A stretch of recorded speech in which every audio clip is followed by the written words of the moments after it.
Pam mae pibellau'n byrstio mewn tywydd oer?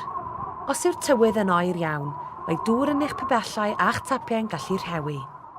Mae dŵr yn chwyddo wrth rewi, ac mae'n gallu cracio hyd yn oed y pibellau metal cryfaf.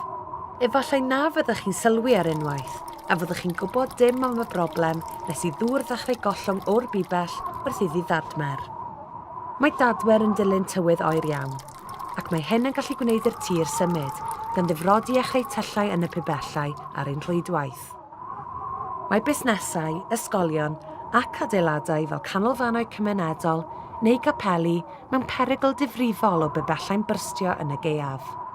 Maen nhw'n aml yn wag am ddyddiau, sy'n golygu na fydd neb yn sylwi fod pibell y tu fewn neu'r tu allan i'r adeilad wedi byrstio, gan adael i ddŵr ollwng a ffrydio allan. Mae ystadau diwydiannol neu barciau carafanau'n fwy tebygol o fod â phibellau agored hefyd, sy'n gallu rhewi a byrstio. Felly, mae angen eich cymorth chi i gadw pethau'n llifo. Amddiffynwch eich pibellau chi drwy ddilyn ein cynghorion at y gaeaf. Cadwch lygad am ddŵr yn gollwng mewn cartrefi a busnesau, a thrwsiwch nhw. Helpwch i gadw llygad am ddŵr yn gollwng ar ein rhwydwaith, fel y gallwn eu trysio nhw'n gloi. Dŵr Cymru, eich cwmni dŵr nid yr elw chi.